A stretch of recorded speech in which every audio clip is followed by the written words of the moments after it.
নমস্কার বন্ধুরা, আজকে আপনাদেরকে দেখাবো ইন্টেরিয়র ডেকোরেশন। তবে প্রথমেই বন্ধুরা আপনাদেরকে বলবো, আমাদের চ্যানেলে যারা নতুন তারা আমাদের চ্যানেলটিকে সাবস্ক্রাইব করুন, আর ফেসবুক থেকে বা ইনস্টাগ্রাম থেকে যারা দেখছেন তারা আমাদের চ্যানেলটিকে ফলো করুন। তবে বন্ধুরা, এই ভিডিওতে প্রত্যেকটা জিনিসের কথাই আপনাদেরকে একটা একটা করে বলবো, আপনারা দেখুন। এটা টাচ আয়না কাঁচ, নিচে দুটো ড্রয়ার আছে।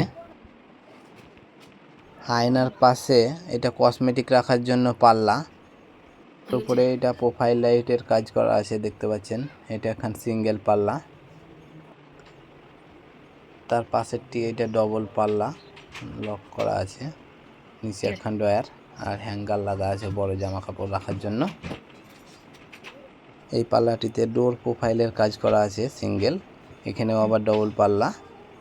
আর পাশের পাল্লাটা এখানে ড্রয়ারের জন্য হচ্ছে না, তো এখানে এটি বেডের পাশে একটি টেবিল, দুটো নিচে পাল্লা আছে, আর এখানে কাঁচের কাজ করা আছে। পুরো বেডের চাদরটা কমপ্লিট লাগা। তার পাশে ওই দুটো পাশেও এখন ড্রয়ার, নিচে এখন পাল্লা আছে, কাঁচের কাজ করা আছে।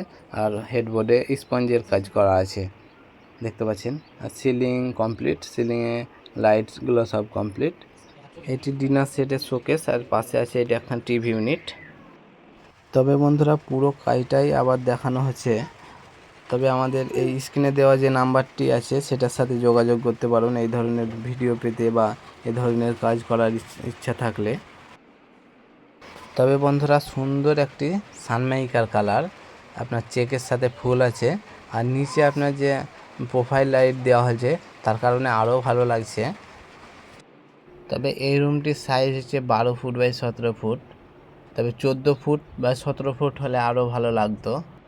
চওড়ায় 12 ফুট হওয়ার কারণে একদিকে ওয়ালড্রপ, একদিকে ডিনার সেটের শোকেসটি তৈরি হওয়ার কারণে রুমটি অনেকটাই ছোট ছোট লাগছে। আর এদিকে ডিনার সেটের নিচে যে বোর্ডটা দেখতে পাচ্ছেন জালি কাটিং, সেইটা হচ্ছে WBC। তবে বন্ধুরা, চলো আবার দেখা হবে পরবর্তী ভিডিওতে।